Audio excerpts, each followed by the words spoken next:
Hello, magandang hapon po sa inyong lahat diyan mga kaibigan. Kumusta po kayo? Tayo ngayon ay narito sa aking higaan. Nakahiga po tayo.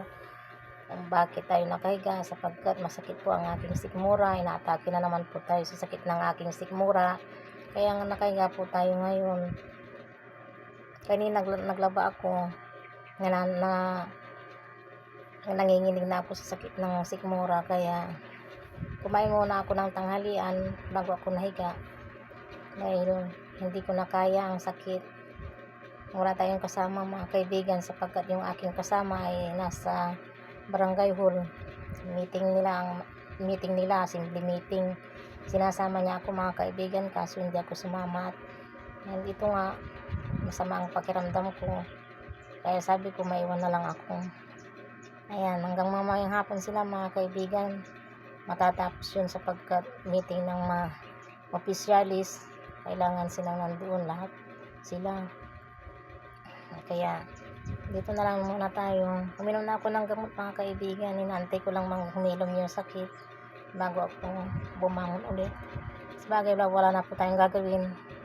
Mamayang hapon na ulit magluluto ng panghapunan. Kaya kung wala tayong kasama, i-idlip muna tayo. Kung makakaidlip tayo pag ako nakahiga, idlip ako ng kunti, mamaya nagigising. Ganito, higa-higa lang muna tayo hanggat hindi gumaling yung sakit ng aking sikmura. Wala tayong kasama mga kaibigan sapagkat dadalawa lang po kami sa bahay na ito.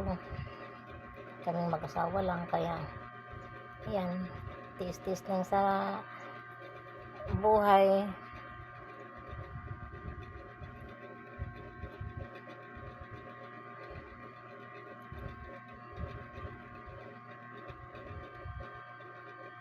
Stress ng aking pagmumukha. Ayan, hindi ko na naayos ang aking sarili dahil sa pananakit ng aking sikmura. Nagpa-check up ako mga kaibigan, daming bawal ang 3-in-1 na kape, bawal ang noodles, bawal ang soft drinks. Hindi naman po ako umiinom ng mga ganyan, hindi ako kumakain ng mga noodles, mga 3-in-1 na yan dahil matagal nang bawal sa akin yan. Gatas lang ang pinapainom sa akin ng doktor, kaya yun ang iniinom ko. Kapag uminom ako kasi ng 3-in-1, ayan, naatake ako ng acidic ko, kaya hindi ako umiinom. Yung niresita sa akin ng doktor, yung minsan pag ininom ko ilang minuto bago matatanggal ang sakit, kaya pinagtitiisan ko muna. Kung may herbal dyan, naglalaga ako para